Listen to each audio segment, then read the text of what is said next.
There's some good in everybody. Not in this body. I live to be bad.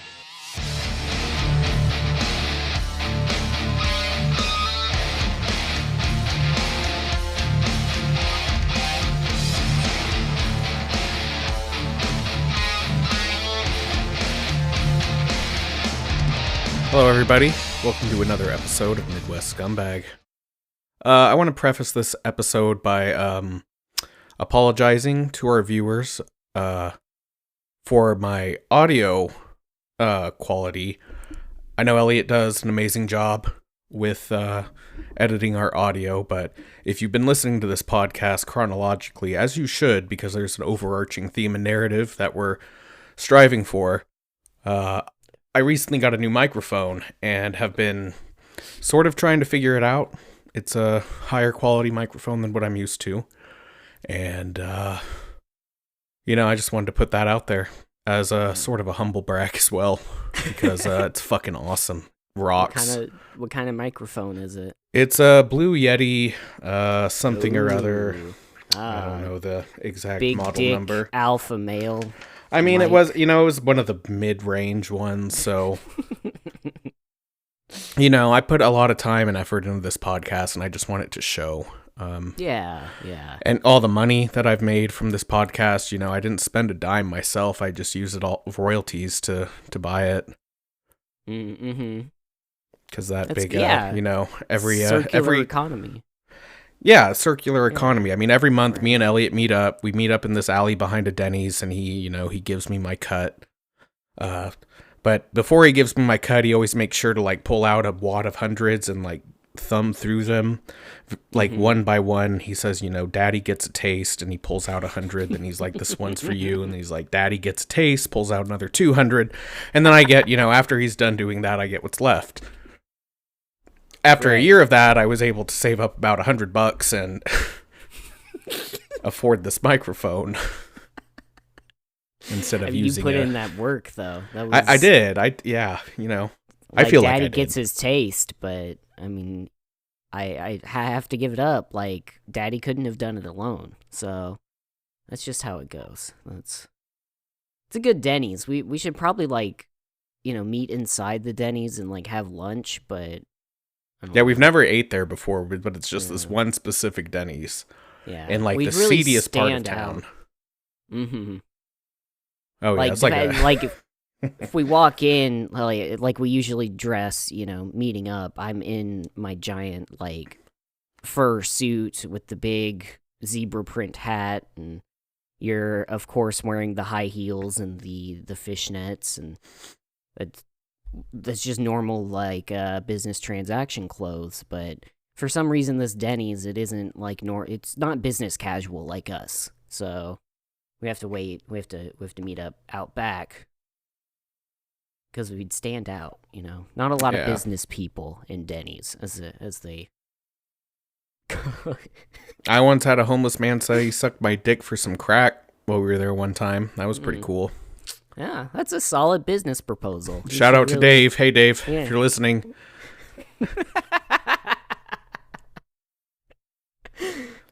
That's cool. I mean, I'm jealous that you have a new mic. It's a really nice microphone, dude. I like it. I'm still using the same one that we both bought, but mine was worse markedly. Yeah, I somehow just got a better version of it, or I don't know.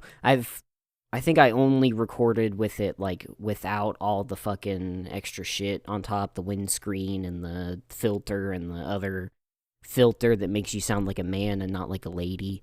Oh, I have a right. really feminine voice in the real world, but I do have, this is a really good, thank you for complimenting my audio engineering, because, it does take a lot of effort. Episodes take, 2 weeks for me to fucking balance everything correct, so if you're listening, it's really 4 weeks behind. Yeah, those thumbnails, I hand draw all of those. Mm-hmm. It's not like I, just crop images and use really simple basic tools in a free a free software program, image editing software. No, I have a sketchbook. I storyboard. I mean, my whole entire like bedroom, I have like a storyboard that you'd see, at like Disney studios, yeah, Pixar animation office. Yeah, the walls just lined with 10 minutes of us talking about GIMP. Yeah, politics. Yes, yeah, and see that's my process. Is like each of my thumbnails, they're a whole entire animated, at least a solid 15 to 20 minutes of pure animation, and then I pick one frame from that animation, the perfect frame for the thumbnail. Yep. We could put these on YouTube, but we don't because I respect my artistic integrity too much to use YouTube. Yeah. Really, it's like when SpongeBob takes the art class from Squidward and he draws the circle and he's like, "How'd you do that?" And he draws the head all super detailed and beautiful, and then he's like, "And then I erase some details," and it's like a sketch, and then he erases more details just for the circle. That's essentially what the thumbnails are, is you creating the whole thing and then dumbing it down. I mean, I have to. I create an intricate weave story that plebeians, they couldn't understand it. I wouldn't never expect them to. That's why I don't put my art out anywhere. Yeah. The way I see my art is meant for myself. And I just give people a tiny little taste of that, because if they got any more, well, they get greedy. Yeah. They get greedy.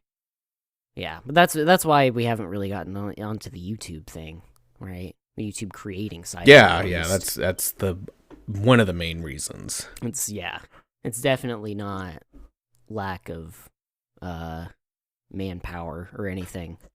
I also worry that if we like hit, 1 million subs, once you hit it's more like 100,000 subs. Once you get like semi-famous, that's when like the grooming starts. By that point, you have your own Discord set up. You have a subreddit and Instagram. You have all that set up, and then you just start grooming. Yeah. This show becomes the secondary characteristic. Now you're just an entertainment company that's grooming people with that also makes TV shows or whatever, YouTube. And they buy our merch and look up to us as idols, and there's definitely a power dynamic that we would abuse, yeah. I mean, come on, you get into a position of power, you're not gonna abuse it for more power? Then what's the point? Yeah, what's the point of getting into that position of power if you're not gonna abuse it on people that are too weak to seek out that kind of power? That's right, victimize people. That's the official Midwest Scum endorsement. But also be a victim. But be a victim. You have to be, you can't just victimize people without being a victim yourself. How would you... I don't know what argument I'm trying to make here. Well, I mean, the natural progression is you get 100,000 subscribers on YouTube, you start grooming people in your Discord DMs get leaked inevitably because Discord has awful operational security. And it always happens. It's always Discord. It's literally always Discord. That's good to know. He's an avid Discord user. Yeah. Those will inevitably get leaked to the public when you've pissed off somebody enough, or you've got, some investigative journalist that runs some blog on some shitty website that hasn't been updated since the early 2010s. They find out about it. The story gets huge, blows up on Twitter, and then inevitably you have to do the YouTube video where you have your animal of choice in frame, and you've obviously been crying, or you do cry, and you have to start it with cry. Well, yeah, you obviously fake cry. Oh, okay, yeah, no, but you cry on camera. I forgot about that. Yeah, you cry on camera. You set it up to where you were looking like you were crying, and then you start the video, and then you cry again. Like you're looking up, like, God, this is so hard to do, even though this is literally the consequences of my own actions. You have your cat or dog on screen, or better yet, you have it set up so, you have somebody, push your dog towards you, so they just come up, naturally to so it seems like they're coming to comfort you in your time of need, your time of duress. But the key thing is you have to start the video with a big, heavy sigh. Just, this is the hardest video I've ever had to make in my entire life. I just want to say I'm sorry to all the fans, my family, all the people that I've hurt. I know I sent those dick pics. I swear to God, she told me she was 19.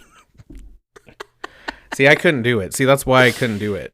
Because I would laugh, because I'm a fucking terrible, awful person. Awful.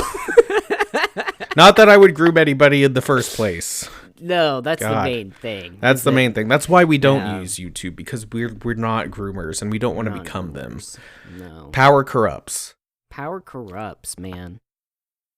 I would rather just be a little no-name podcast that maybe some people in Saudi Arabia listen to. Mm-hmm. Maybe some people in Utah. Yeah, shout out Utah. Shout out Utah. We saw you. Woo! We saw you after last episode. We checked. We wanted to make sure. All like 4 of you. All 4. That's right. God damn.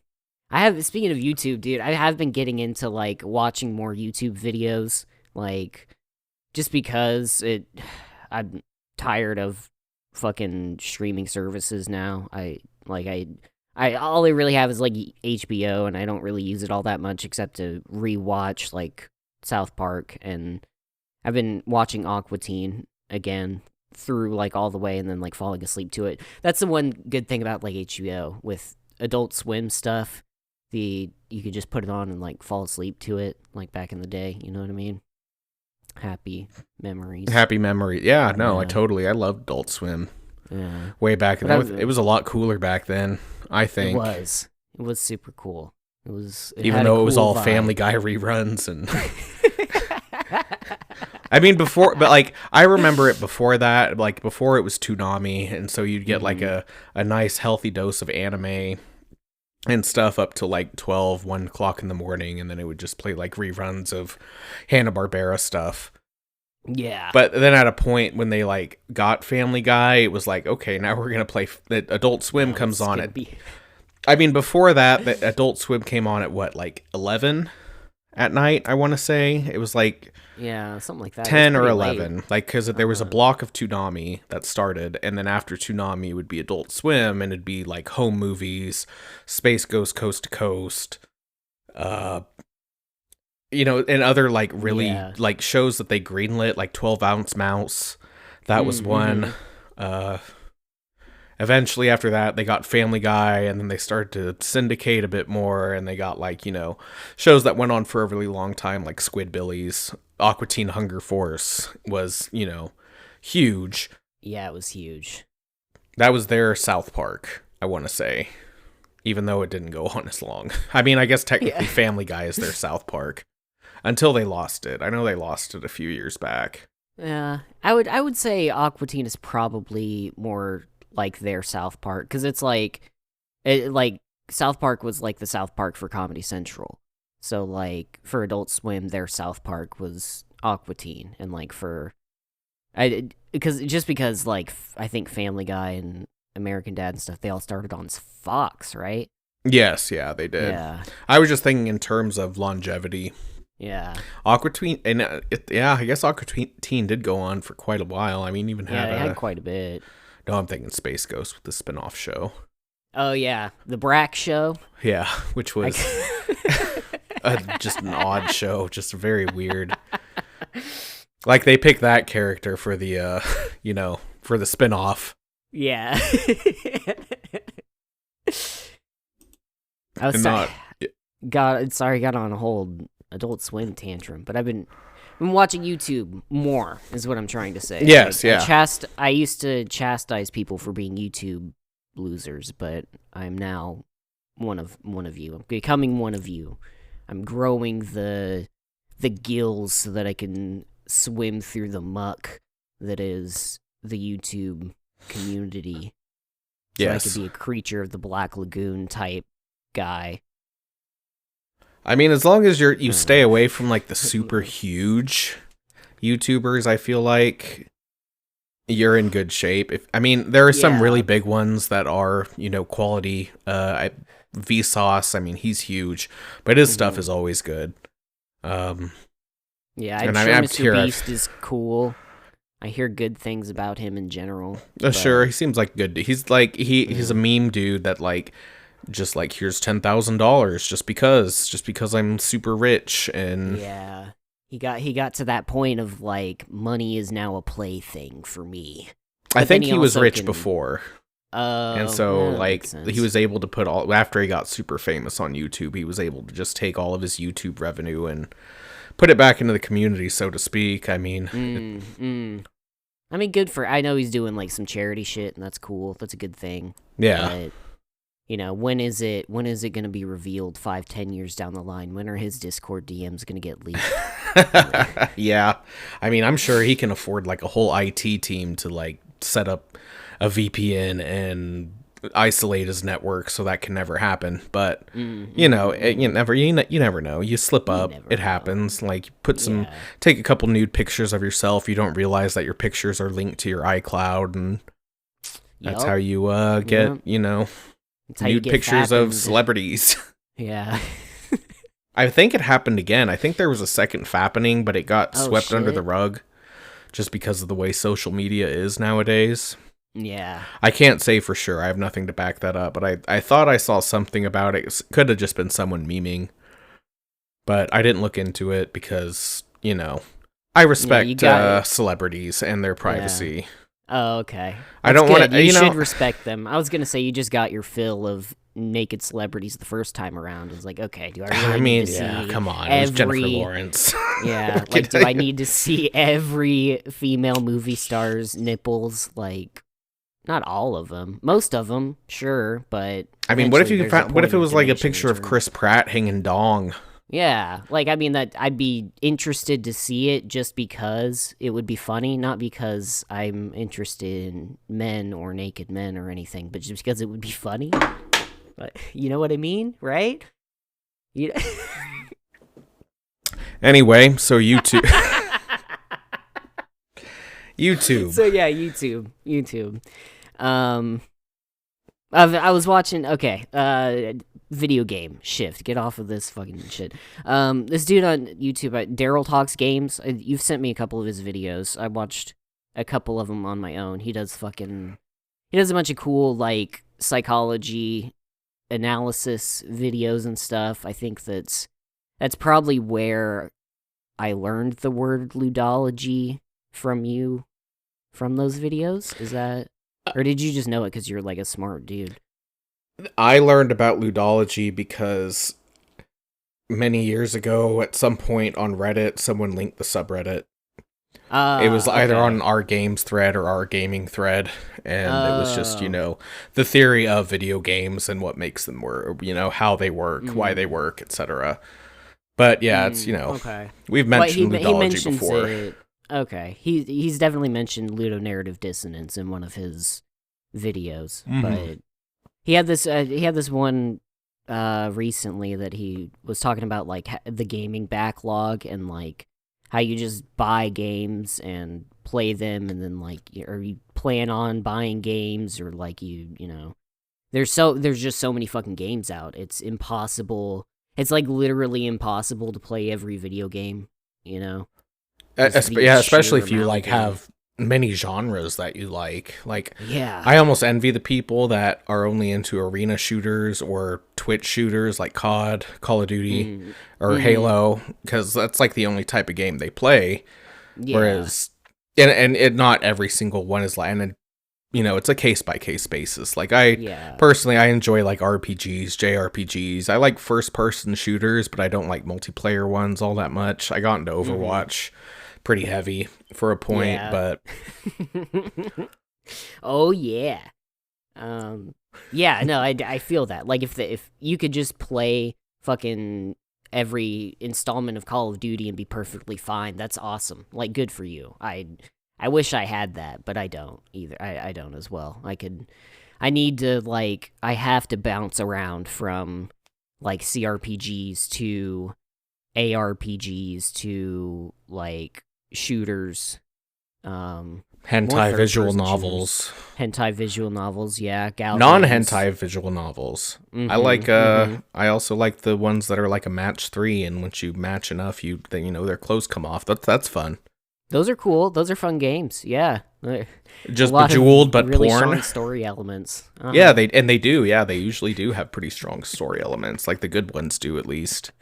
Yeah, like you play enough of those games, you get to see every variation of anime girl. Like, big tits, red hair, small tits, white hair, big tits. All the variations. All the variations, yes.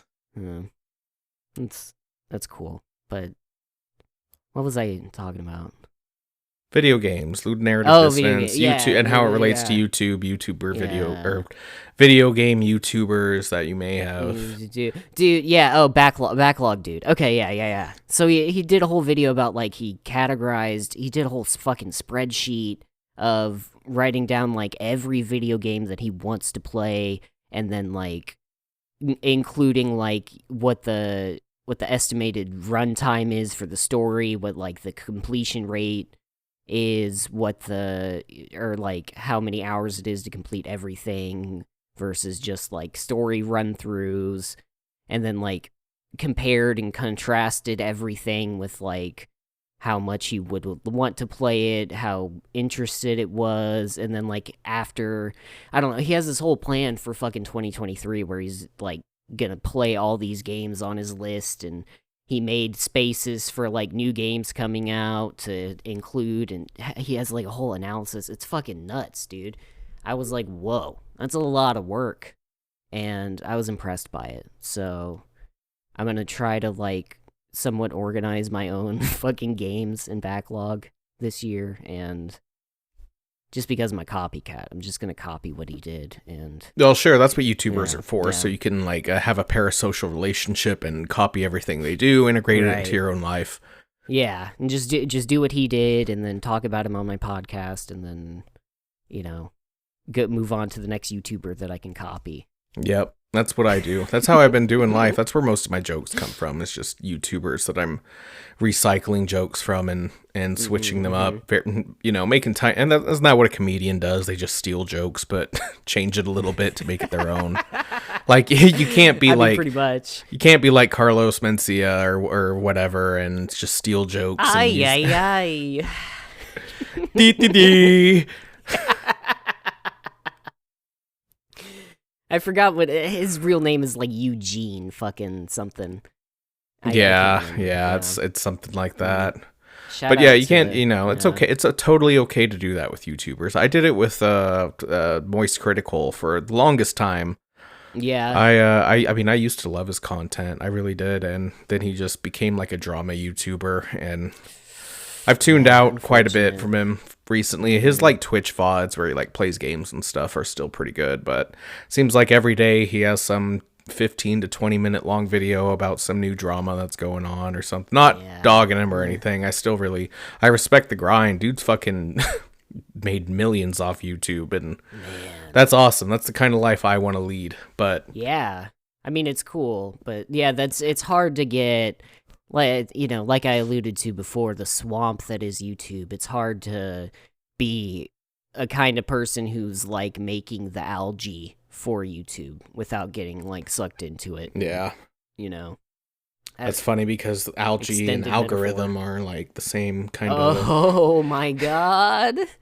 I wish I could say they planned that out, but I didn't. This is just an extended metaphor that somehow worked. Woo! And I feel like my YouTube is probably a lot different than yours, because if you watch more, I mean, I watch some long form videos, but when I'm at work, I kind of just will browse through and watch stupid little meme videos that are like 15 to 20 seconds. I have YouTube Premium, so I don't have to worry about ads or anything. Shout out to YouTube Premium. Honestly, probably one of the better investments I've made. I don't care if people. It's my unpopular opinion. I think YouTube is 100% worth it. Like, man, it probably is. Their ads are just annoying as fuck. That was the main reason I like avoided it for a while, because I was like, advertisements hitting my ears is just like nails on a chalkboard. Yeah. Just like, and then eventually I learned how to just get over it. Sure. And there used to be a method. It was called YouTube Vanced, and it used to be a way you could watch YouTube ad free, and it would also let you, because one of the features of YouTube Premium is you can minimize it so you don't, can like listen to music or whatever without it shutting off. But you can actually turn off your screen, right? Yes, yeah, you could turn off your screen. Mm-hmm. Yeah. See, I found out that's how I've become more of a YouTube guy now too, because I figured out how I can fucking like minimize the screen and like hide it, but like have it be running on my phone. But then just put my phone that's smart. And just put my phone in my pocket, and like as long as I don't bend my big fat ass cheek too much to hit it, it won't like fuck up all that much. So. But it makes the screen time on my phone look like I'm looking at my screen for 12 hours a day. I mean, Spotify does that too. I mean, it comes into your because I looked at my brother's at one point, and his like screen time is like, oh yeah, it says I'm on my phone like 100% of the time because he constantly listens to Spotify. I mean, he's always listening to something.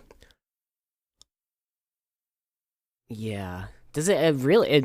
That's I think mine doesn't count like it'll count Spotify but it counts the amount of time that like it's open and I'm maybe that's what it was. Maybe it was just while it was playing was his. I don't know. I'd have to see again. Yeah. It wasn't through the iPhone app. It was now that I think about it, it wasn't. Yeah. Like if it's just kind of a media tracker of like how much time you're using an app or how much time an app is playing back media or something like that. My screen time is ridiculous because I watch a lot of YouTube at work.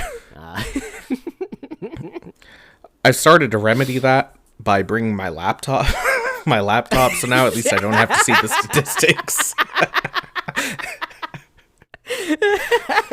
So instead of staring at your phone all day, you're just like staring at a computer screen all day. But I don't get fucking Apple in my ass every week being like, you spent 47% of your waking hours fucking watching YouTube, you fucking loser.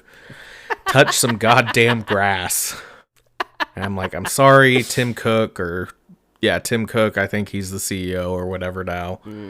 But I have to say a little prayer to Steve Jobs as well. Yeah, R.I.P. The big man in the sky, Steve Jobs. Totally didn't die from a treatable disease because all he wanted to do was eat fruit. Mm-hmm. Oh, if only he had taken like one nutrition class and realized that fruit is nature's candy and that it's not actually like, I mean, it's super healthy for you, but in moderation. Really in moderation. It's more like a dessert thing. You have a nice apple at the end of your wild mammoth raw steak, Like, I mean, his deal was he didn't die from like a sugar overdose. He died from a very treatable form of cancer that he thought he could cure by eating fruit. Oh.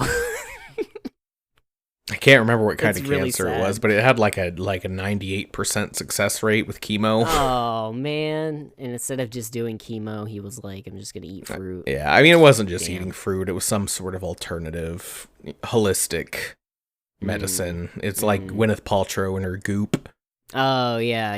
It was pussy that kind candles. Of thing. Yeah, pussy candles. Yeah. Pussy candles can cure cancer, is what he thought. Pretty much. Yeah. Or if you put moon rocks in your vagina, then you'll be more fertile, or it'll smell better, or whatever. Yeah. It'll smell better. I'm not a woman. I don't know. I don't know how that shit works. Like, I haven't showered in a week because, like, it's self-cleaning, but it just smells bad, so just shove these moon rocks in them, and then you don't have to shower for 2 weeks, and then problem solved, right? You're saving water, and you're also saving your body's pH. Yeah. And you also don't got a stank puss. You don't got a stank puss, yep. Shout out to moon rocks. They're cool. I don't know much about moon rocks. I like lava stones. They're cool. Just because you can like dip them in essential oils and then they smell like that. They just like they're I don't know. It's a natural. I don't know how to explain it. It's like you can put on essential oil cologne without putting it on your skin because you can just put it on these rocks and the rocks are porous. That's the word. They're porous and they absorb it, and then it just smells like fucking bergamot oil or whatever. That was the one that I liked. I dipped my toe in the essential oils game. I'll admit it. I like they smell good. It's shit that smells good, you know? Yeah, I mean, they do smell good, but I mean, the problem with them is they're usually marketed through a multi-level marketing pyramid scheme. Yeah. And then, like, usually gets attributed to the words like health and wellness, and then it's like, you think that, like, you're doing your body good. And I didn't, like, you know, I don't delude myself into thinking that, like, if I have these mixtures of oils, I'll be cured of all of my fucking, like, like, my joints won't hurt when it rains, and, you know, I'll be able to resist tentacle hentai and, you know, regular things that these essential oils can sort of claim, but not really claim to do, because they can legally get away with, like, being vague. If you go into it just being like, yeah, it just smells good, then, you know. Doesn't even have to be approved by the FDA. It doesn't. Does not. I I mean, think the real issues with those things come into place when it's like, a mom is like, well, my baby has this very obvious ear infection. I don't really want to take them to a doctor because I refuse to get them vaccinated. You know, not talking about the COVID vaccine. I'm talking about, you know, the vaccines you're supposed to get that are, like, socially acceptable and have always been socially acceptable because many people died of these diseases in the past on a, you know, very large scale. Anyway, it's when you get people like that are like, well, what combination of oils should I put in my baby's ear so that way I don't have to go to the doctor and get them put on an antibiotic? Yeah. That's the bad side of it. Is when people want to use it instead of, you know, fact-checked, science-based medicine. Yeah, like actual scientific developments over the years have been, like, they've been good. Inoculations are, like, exactly what stopped the Black Plague, basically. Yeah. Maybe I'm wrong about that. I don't know anything about it. I think it was the cool mask filled with whatever rosemary. Yeah, it was the plague doctor masks. That's really, like, during the Black Plague, they were like, oh, everything's, you know, people are dying and it's terrible, but, like, look how cool those guys look. That's an aesthetic. And then that's what straight. Like, they were the original goth. Well, I mean, there were goths before that, but they were, like, they weren't the you know, aesthetic goths. They were, like, the culture or the ethnic group goths. Yeah, the like proto-goths that, like, I forget what it means, but the ones who, like, made really cool writing, and, like, there was a big resurgence into Christianity at the time. I don't know. I'm conflating a lot of things. This isn't a history podcast. Nope.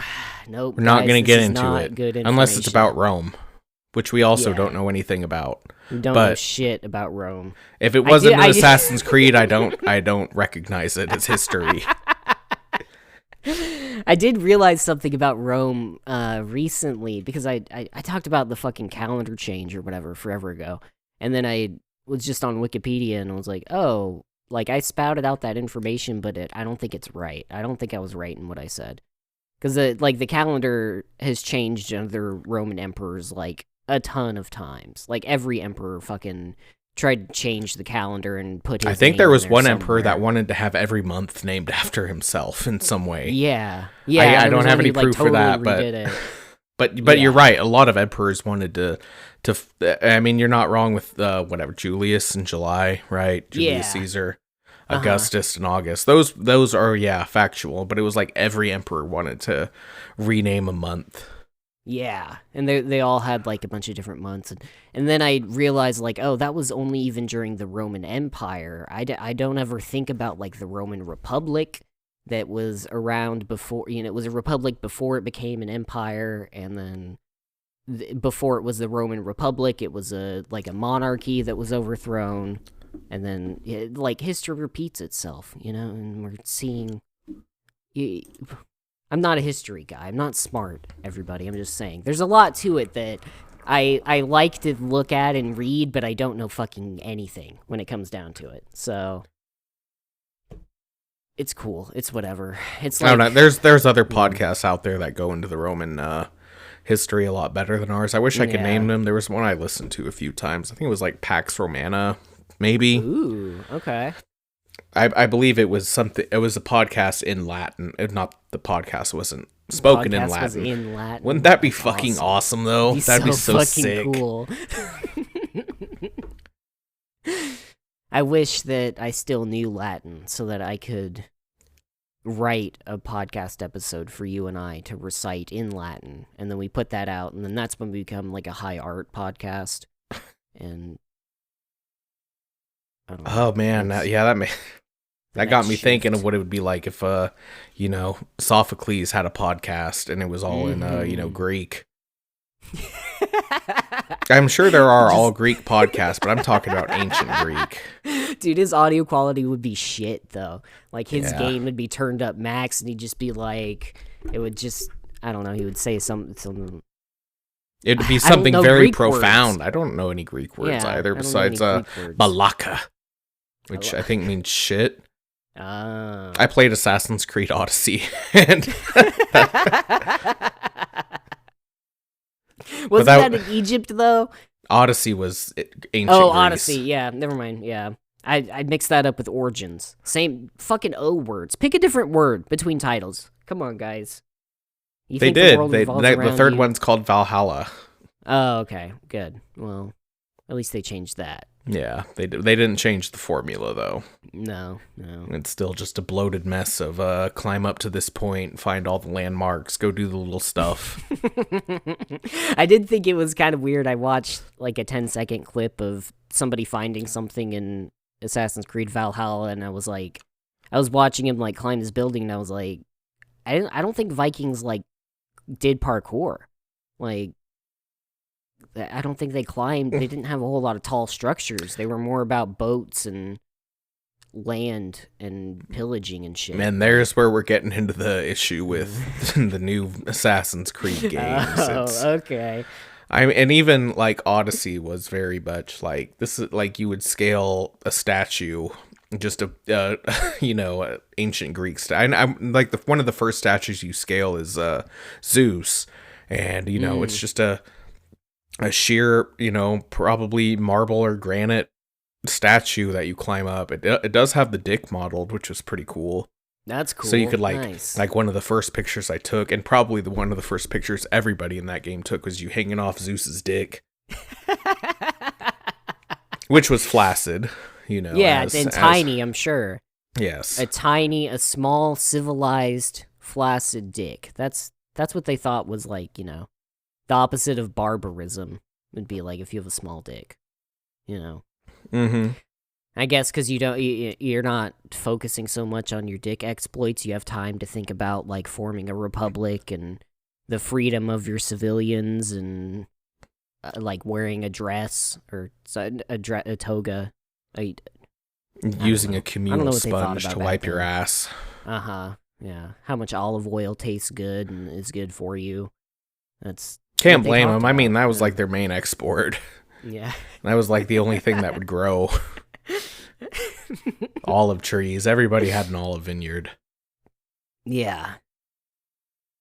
And probably a grape vineyard too, because those guys like to get drunk on wine.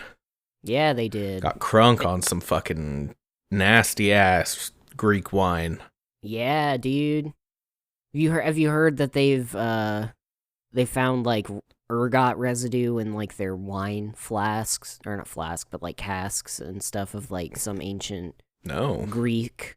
Yeah, so it's thought now there's a whole school of study that's trying to like decipher the history of like psychedelic use in ancient Greek and how it like, experiments with fucking psychedelics brought about the idea of forming a republic. It's like, can that be traced back to that? And then all the other like super wild, fun psychedelic research that's going on with like, did monkeys eat magic mushrooms and then their brain explode and evolve into a super fun, fast way, and that's why we're humans now. Like, I wouldn't think of that. My first thought when it comes to monkeys getting high is they would make monkey wine, where they would just get like a bunch of fruit and they put it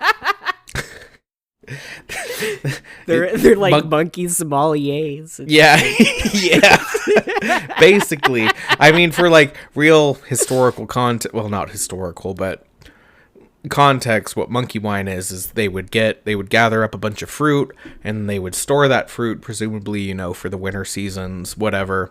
And they would put all the fruit in one place. Maybe it would be in like a tree, like a knot, an open knot in a tree. So you'd put all that fruit together, and, you know, when fruit sits for so long, it starts to ferment. Yeah. And so it would ferment into like this paste or this, you know, liquid, and they would drink that, and the monkeys would get fucking turned off some monkey wine. That's fucking awesome. I didn't know that. That's cool. I just imagined like a chimpanzee strolling in his beautiful vineyard in the sunny Tuscan afternoon. Monkey wine. Spent a whole day just fucking mashing grapes beneath his weird toes. Yeah. Riding out over the hill on horseback to his neighbor monkey's other vineyard that's like a Pinot vineyard or a white grape vineyard. Like a walnut vineyard. And like, fuck you, Todd. Fuck you and your stupid black walnuts. I'm getting over here getting fucking turn off some monkey wine. What are you doing? You make me a pecan pie? Yeah. Fuck you. Fucking loser. And then Todd's like, he's like, yeah, man, it brings in the bananas, and he turns around, like a tear goes down his eye. He's like, I should have made monkey wine. Yeah. Like he's having a flashback to his monkey cousin who's like, hey, we're gonna group together our bananas and buy this grape area, and then we're gonna start a vineyard. And he's like, I'm okay, that sounds kind of risky. I'm just gonna stay in my family's black walnut orchard. That's to specifically be black walnuts. That his family of monkeys has run for generations. And like, he tried to talk his father into starting up a wine vineyard, but his father was like, if you do that, you're no son of mine. You're no monkey son of mine. And it's all in chimpanzee speak with like the subtitles, but so they're doing like the sign language and like and it's like, Father, please, I implore you, I must invest in this venture with mine companions. And it's if you do that, you are no son of mine. If your grandfather if your mother were still alive. I'm just glad she isn't. Father, no. And then it's like a whole dramatic. It should be a spin-off for like Planet of the Apes of a alternate universe, and it's just like a really normal. You could just make it like a shitty indie art house movie about some vineyard, but. Well, yeah, we only got to see the cool monkeys in Planet of the Apes. We only got to see like the warlord monkeys, the warring monkeys, about the monkeys that contribute to society. I mean, I guess in the original Planet of the Apes they did, right? Yeah, yeah. Like that was the whole point, is they were like it evolved to a point where they were basically humans, but it didn't come without a price. I've only seen that movie like once in my life. The original, the OG, not the new, super the reboot. Old one. Yeah. Yes. Not the Mark Wahlberg one, right? Right. Not Dawn or Rise or whatever they're at now, like the fifth movie. Oh yeah. Oh, those, yeah. I didn't see the first one of that trilogy, but I think I saw the second one. Or maybe it wasn't even a trilogy. So yeah, I don't know. I think that's where that meme Apes Together Strong, I think that's where that comes from. Yeah. Is one of those movies. Yeah. I guess it's already been done. Okay, fuck it. Yeah. Just damn. cut that last 15 whole minutes bit out where we were pitching a movie about monkeys. Back to YouTube. It's already been done. Back to YouTube. Considering we used the thumbnail that I made for this episode, I want to talk about that a little bit. I want to, because that came from me. Yes, I was in the top 2% of Gawr Gura listeners on YouTube. Wow. Damn. I don't know what that means. I don't know if that means like not a lot of people had Gawr Gura on repeat, like at least average 6 hours to 8 hours a week. Not everybody like set up her songs that you'd fall asleep to every night. Yeah, pretty much. I mean, the thing is like I would usually get pretty wasted. And for some reason at some point I started listening to Gawr Gura's karaoke. I never watched it live. Like, that's the thing. I don't watch any VTuber live. Like, I'll just watch clips, and apparently I'll watch Gawr Gura's karaoke VODs that some other person uploads on her behalf, or not on her behalf, just he, like, records the VODs as they're happening. He just does it, because he's also a rabid fan. I mean, he's probably in the top 1%. Or the 0.1%, to be honest. But I would put it on. I'd get wasted. I'd be like, oh, I want to listen to Gawr Gura sing some fucking Billie Eilish, because why not? Why not? And then I'd pass out, and like I mainly watch YouTube on my Xbox, so it doesn't. I have it set so it'll turn off after 2 hours of inactivity. And YouTube, okay. I think YouTube is set at that. I think it turns off after an hour if I'm not doing anything with it. But if I'm watching YouTube, it's like 2 hours. So I would, go and watch some Gawr Gura. I would get really drunk and I would just leave it on in the background. Then I would pass out and, here we are a year later and I'm in the top 2%. And yeah, I'm both proud and ashamed of it, because that's probably the majority of what I have listened to music-wise this year is just Gawr Gura singing popular, famous pop songs from the 80s to now. She singing any Taylor Swift this year? Oh yeah, a bunch. Oh, a ton. I've listened to so many. I do too. I fucking Taylor Swift rocks. I don't care. Fuck you. Yeah. She's a Midwest icon. Midwest queen, baby. Would love Taylor Swift here. Oh, I'd love you on the show, Taylor Swift. Hell, she's the one that's going to get fucking Ticketmaster, like, investigated. Yeah, I heard a little bit about it, but, like, I don't know what the details are. I know they're, like, charging, like, $12,000 a ticket or some bullshit like that. Okay, I've followed this a little bit. From what I understand, early in the 90s, a little band by the name of Pearl Jam took Ticketmaster to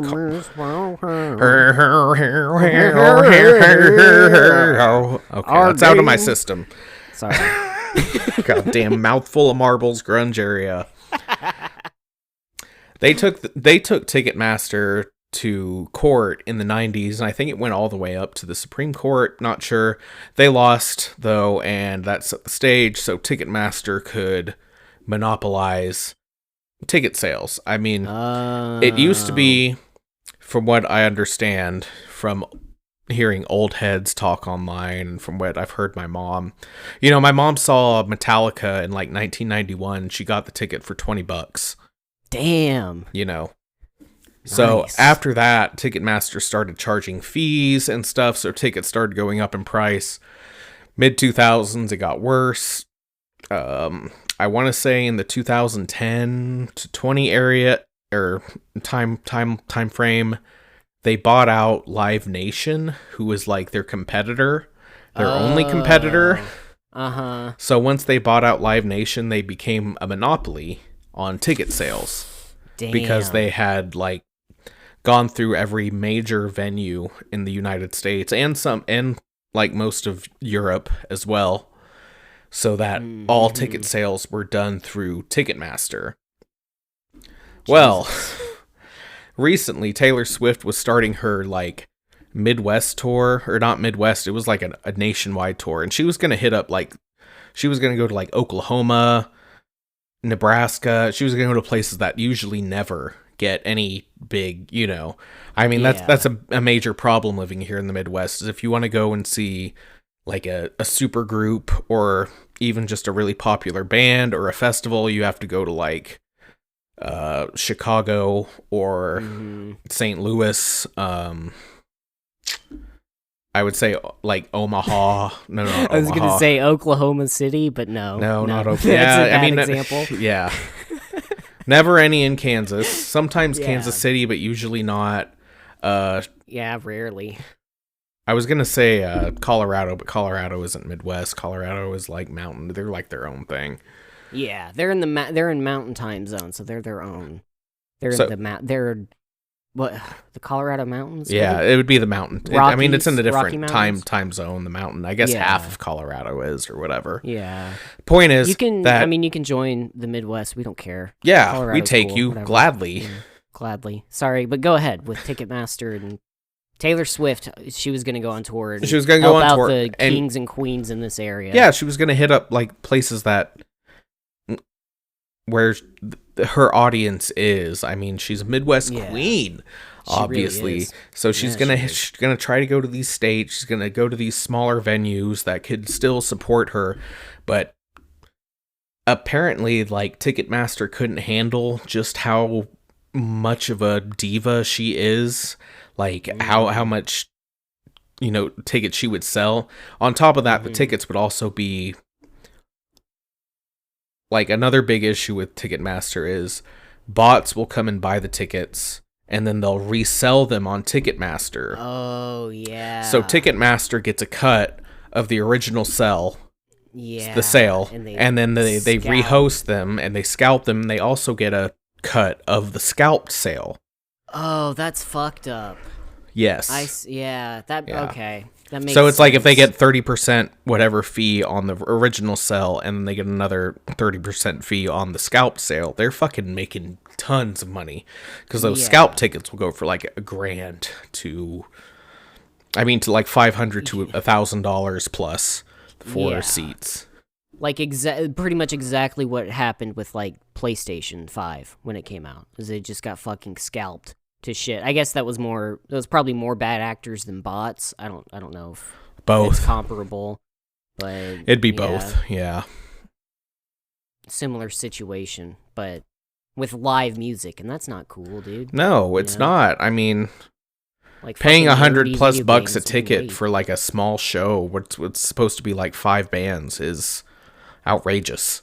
Yeah, And it's fucking only nuts. $100 because the tickets themselves are like $45, but then Ticketmaster charges their like $25 convenience fee and then like an $8.75 whatever fee, and then maybe another Yeah. $10 fee on top of that, and it bumps the price up to $100 a ticket. So where if you and your buddy want to go see Taylor Swift, You and your best male friend. and your best male friend that have a very successful podcast together want to go see Taylor Swift live, we'd be spending like almost $300 between the two and of then, us. That's an insane amount of money to ask. Well, I for- mean, realistically, we'd probably be spending Realistically. like $700 yeah. to $800. It'd be like $400 a ticket just because the tickets are that valuable. God damn. So now, like, I guess Congress or whoever examines that kind of stuff, they're going to look into Ticketmaster as a monopoly and maybe bust them up. We can hope. Nice. I don't have any hope for it just because of the way our economy, our country works. Yeah, I mean, if they're a monopoly, they obviously have fucking lobbyists in their corner. So, and lobbyists own our politicians, and everything is a fucking scam, ladies and gentlemen. Our government is a lie, and I don't know what I'm saying. Bush did 9/11. Bush did 9/11. I mean, Huge fan. Be happy to have him on the show. fan, welcome Come on the defend show yourself. anytime. Come defend yourself. Come tell me why you didn't do 9/11. Educate me. I still like the, fool me once, shame on you. Fool me twice, you can't Can't fool me again. again.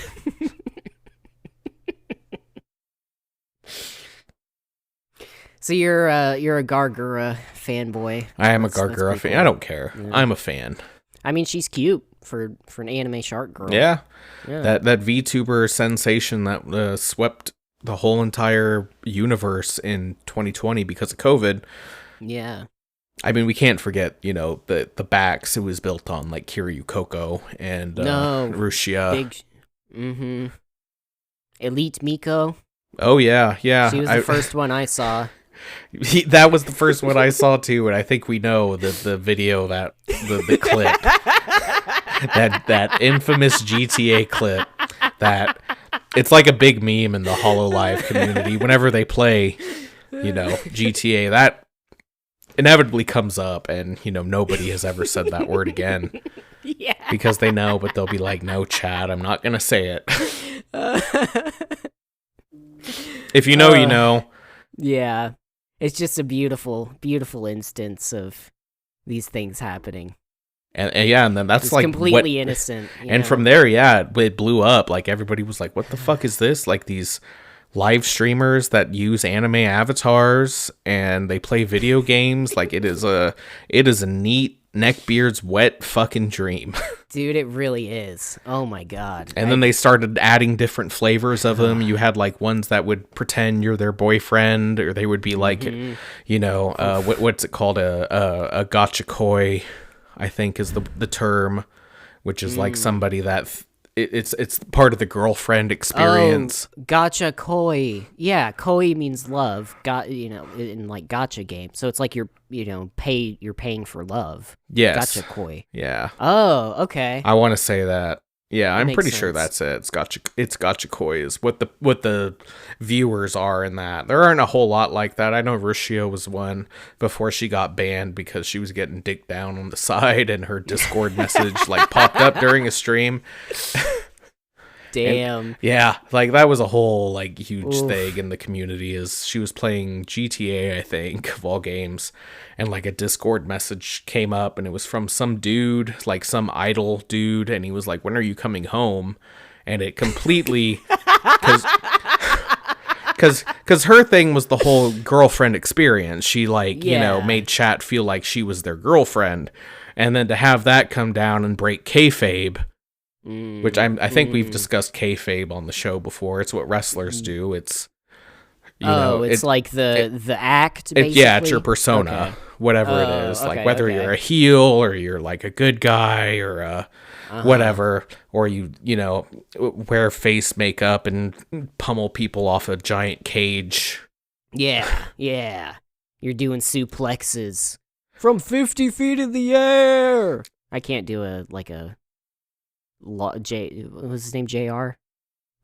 Oh man, I don't know. It's been a while since I watched wrestling. From wrestling. I think but that's what VTubers have. Yeah. They have kayfabe. It's like they're like wrestlers, but if you're a well-adjusted person, you can separate, but there are some people that can't. And they will turn to try and dox the person or send them death threats or whatever. And for seeing past their presentation. That's fucked up. Yeah.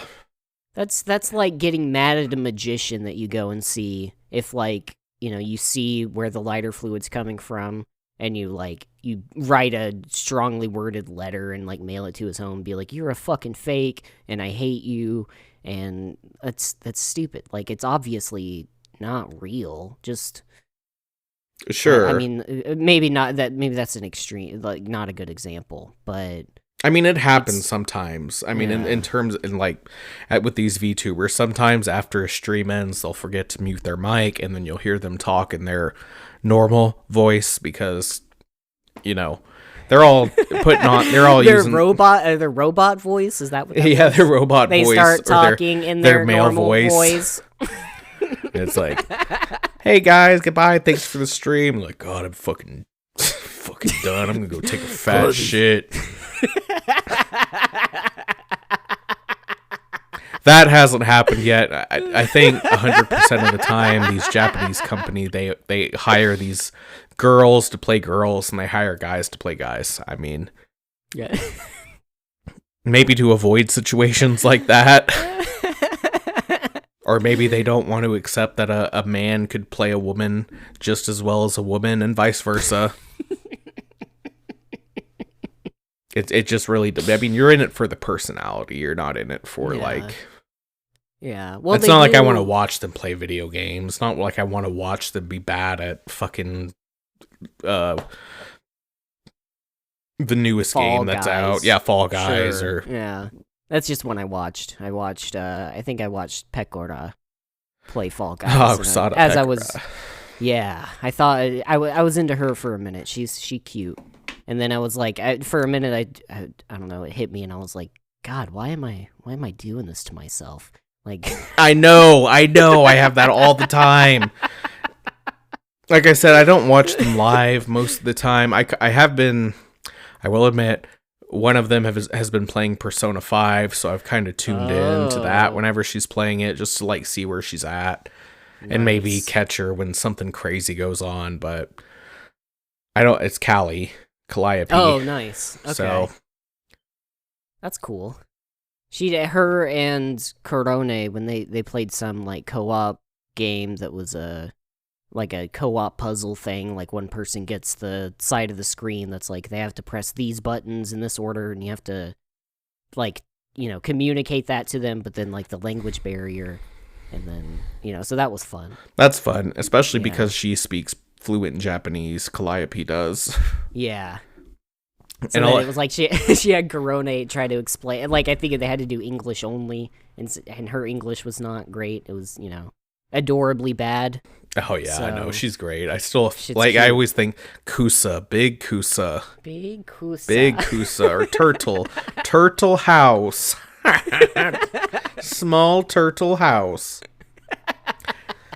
It's fun. They're funny and they're entertaining. It's not like other streamers who, I'm not saying they're not entertaining, but these people are literally hired by a third-party company to be entertaining.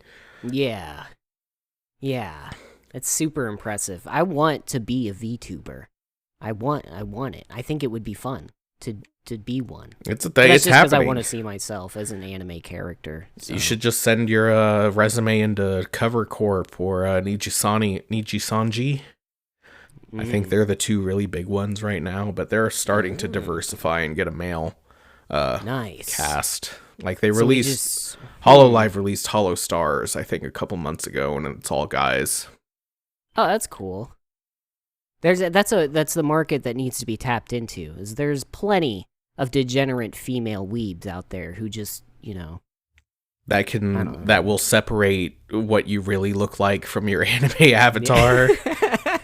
Yeah, it's like even though as long as you have like a really good voice and a really good mic, that's all you need.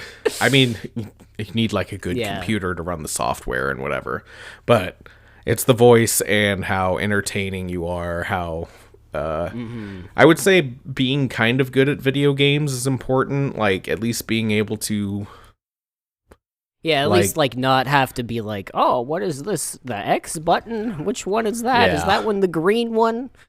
No. It's never been green. The X button's never been green. You also have to really be able to play games outside of your comfort zone, like horror games. Oh, yeah. I know when Resident Evil 8 dropped, that was like one that every single VTuber played, just because, it's fun to watch people get scared. It really is. It is. I just can't handle it. Like, I played Resident Evil 7, the beginning of it, like, a year ago on stream, and I couldn't get through it, and then, like, the stress of, like, well, now the, like, 5 people who watched me are gonna be disappointed, so, like, the stress of that on top of the stress of it being a spooky game, and I'm already a bitch, I mention that every episode, I'm a scaredy cat, but, so then do that, but, I mean, maybe if I had an anime persona that I was trying to be, it would... Ooh, yeah, good point. Maybe that would work, like, that would override the actual fear, and I could, like, compartmentalize it in a psychological way of being like, well, I'm not experiencing the scary game. Glasses Coon Mick Alpha Chad Boy is experiencing it, and I don't have to internalize it. He can be scared. He can act like a scaredy bitch. But he's also really brave and courageous, and he pushes on through to the end, no matter what. And then, his for the sake of chat. For the sake of chat, who are his friends, and his friends are his power. And that's my persona. And this is my pitch, really, to Hollow Stars. Like, we're just going to send in this clip of the podcast. Hell yeah, I'd be a VTuber. I would do it. Dude, right? I'm fucking... I don't think we could say we were the first Midwest VTubers, because I have a feeling Gawr Gura is from the Midwest. Not doxing her or anything, but there is a drawl that comes out sometimes. Maybe it's intended. Maybe that's what she wants me to think. Maybe it's what I want. I'm the Gachikois. I'm Gawr Gura's Gachikois. Oh my god! And I want her to think she's a Midwest queen too.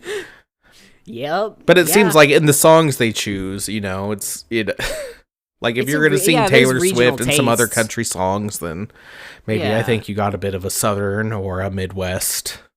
That's for sure a regional music taste. Yeah, I think Seattle, the grunge scene kicked off there, and everybody is just grunge. I imagine everybody's walking around like Kurt Cobain out there, and they just all talk about Nirvana, a song.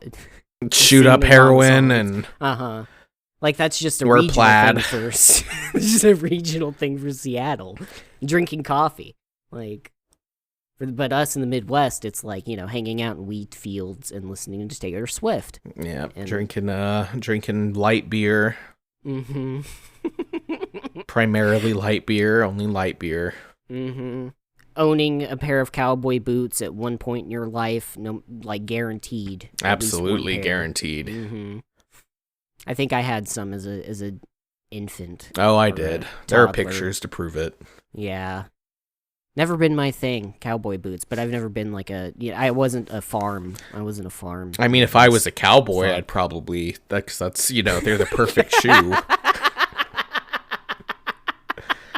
For a cowboy, would you really think about it? I'd probably wear cowboy boots if I was a cowboy. I'm telling you, living in the Midwest, you don't see a lot of cowboys wearing, Gucci shoes or Nikes. No. Jordans. Whatever that company that did the fucking pedophile bears. I forget what the name of it is, but it's Kim Kardashian something. I've never heard of it until this controversy, because I've never seen anybody wearing this. I forget what it's called. I don't know what you're talking about at all. There's some fashion brand that put out teddy bears that were wearing BDSM gear. But it's Gunsaglia or something like that. Something weird. It's something. It's I've never heard almost of. Italian sounding. Yeah. I'd never heard of it until this controversy. And it wasn't the bears that were wearing lingerie, it was the children that were holding the bears. And the bears were also wearing lingerie, I should say. They were children with teddy bears that were oh, look at these cute teddy bears. But the teddy bears were in and the children were also in BDSM gear too. Really? Ew. Yes. Is that true? These yes. Ew. Yeah, that was there was one picture what the fuck?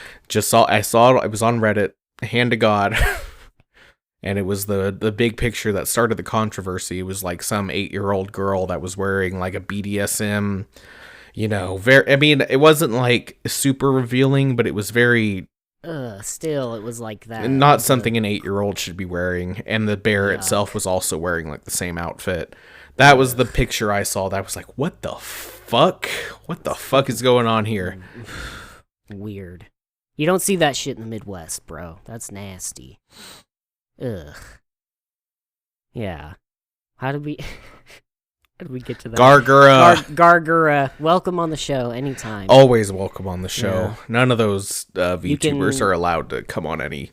I guess some of them went on Trash Taste, so it does happen from time to time. But most of the time they stay within their own little. Well, come on our show. Lady Gawr, bring a friend. Honorary Midwest scum, whether you're Midwest scum or not, you're an honorary Midwest honorary Midwest scumbag. Yeah, come on the show. Bring another one of your YouTube friends. We could do a double date podcast. If you want to do some karaoke, I will totally listen to that. Meet up in a Denny's. We don't even have to record a podcast. We can just, hang out. Yeah, you will get paid by meeting us behind a Denny's. That's the only stipulation. The Denny's of our choice. Right, yeah. Man. I like to think of that Denny's that we go to. Like, remember when we used to, go pick up weed and we'd go by that really seedy strip club? Yeah. I like to think that's where that Denny's was.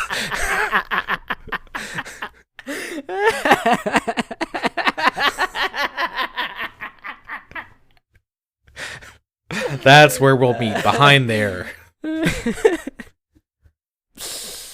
Yep. And with that, we'll catch you there. We'll announce it. We'll let you know. When we have big names. That's where we'll have our show. first scum con, is behind that strip club. Oh shit. Well, until then, be good, everybody. Be good to each other. And listen to more Gawr Gura. I feel like you'll be a better person for it. I am. I know I am. I'm in the top 2%, so. I'm a guy. Thank you, whoever. What?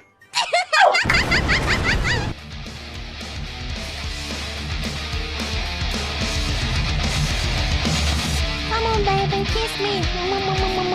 Kiss me. Kiss me, Mario. Oh, yummy. Spread me on a cracker. Call me lunch. Yeah. Oh, God.